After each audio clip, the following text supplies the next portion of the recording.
ఉగాది పండుగ గోలే సినిమేషకాడు చిరంజీవి సార్ ఏం చెప్పిండో ఎరికేనా? భవిష్యత్తులో అంటే రానున్న రోజులల్లా పేద విద్యార్థులకు ఉత్తపుణ్యానికే చదువులు చెప్పించే ఇకమా చేయబోతున్నాడట.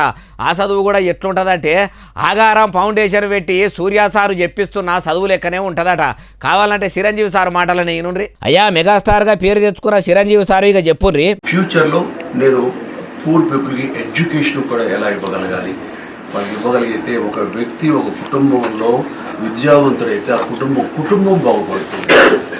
అది గుర్తెరిగి నేను ఆ దిశగా ఆలోచిస్తాను. ప్రేమే లక్ష్యం సేవే మార్గం అని అప్పట్లో ప్రజారాజ్యం పార్టీ పెట్టే ఆయనతో ఆగమైన చిరంజీవి సారు మళ్ళా ఇప్పుడు ఇన్నొద్దులకు ఇట్లా చెప్పుకొచ్చుండు. అయ్యా చిరంజీవి సారు, మీ ఆలోచన మంచిగానే ఉన్నది, ఆచరణలో పెడితే కూడా బాగుంటది. ఇట్లా చెప్తున్నా మీకు ఇంకో ముచ్చట ఏం చెప్పాలనిపిస్తున్నదంటే, ఆంధ్రప్రదేశ్ రాష్ట్రంలో ఇప్పుడు మీ చిన్న తమ్ముడు పవనాల సారు ఉప ముఖ్యమంత్రిగా ఎలుగా పెడుతున్నాడు.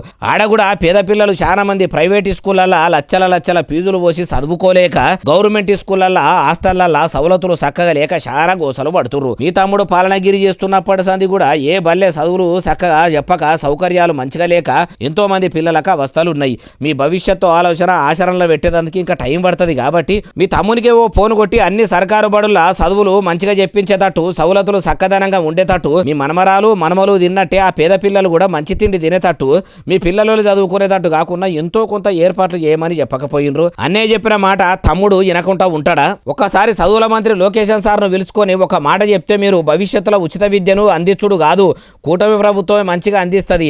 అప్పుడు ప్రైవేట్ కాలేజీలు ఈ స్కూళ్ళు కూడా మూతపడే కాడికి వస్తుంది. అట్లా కూడా ఎందుకు ఆలోచన చేస్తలేరు అంటుండ్రు ఈ ముచ్చటిన్నోళ్ళు.